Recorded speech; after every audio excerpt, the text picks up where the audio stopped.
Shalom Bapak Ibu dan Saudara yang terkasih.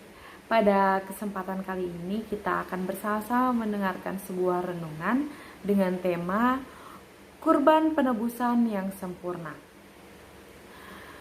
Ayat bacaan kita diambil dari Yohanes 3 ayat 16. Yohanes 3 ayat 16. Karena begitu besar kasih Allah akan dunia ini, sehingga ia telah mengaruniakan anaknya yang tunggal, supaya setiap orang yang percaya kepadanya tidak binasa, melainkan beroleh hidup yang kekal.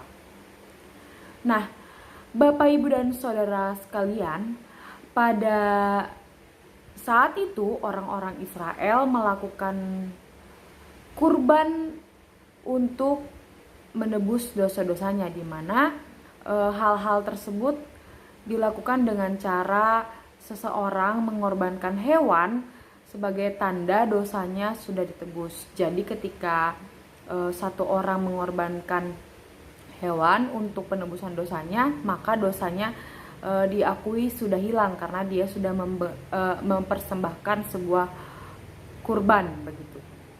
Nah, mengapa pada saat ini kita sudah tidak melakukan hal itu lagi? Karena kita sebagai umat Tuhan sudah ditebus oleh Yesus, ditebus oleh pengorbanannya di kayu salib. Tuhan Yesus mau mati di kayu salib karena kasihnya kepada kita. Dia mengorbankan dirinya untuk menebus dosa-dosa kita. Seperti yang kita ketahui Bapak, Ibu, dan Saudara sekalian, bahwa upah dosa adalah maut.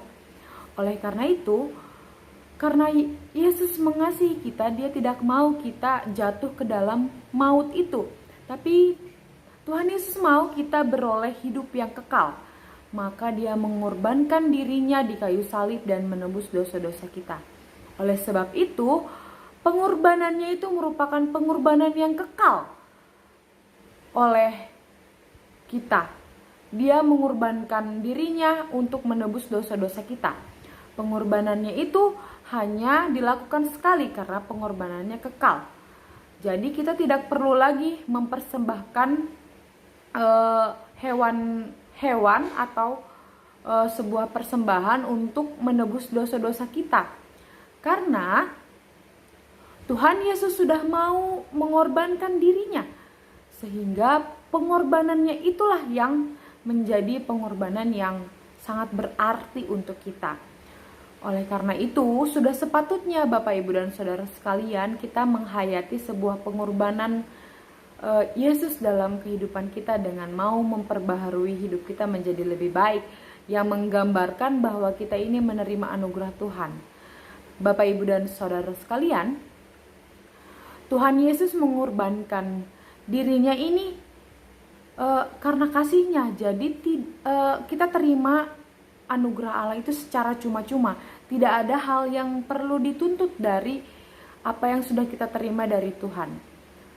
Jadi sudah sepatutnya kita bersyukur akan hal itu. Jika pada zaman dahulu orang Israel mau mempersembahkan kurban, perlu ada dana untuk membeli hewan kurbannya, sehingga dia harus mengorbankan sebuah domba untuk penebusan dosanya. Saat ini kita tidak perlu lagi melakukan hal itu karena kita sudah menerima pengorbanan yang kekal, yaitu pengorbanan Yesus Kristus. Tuhan memberkati. Amin.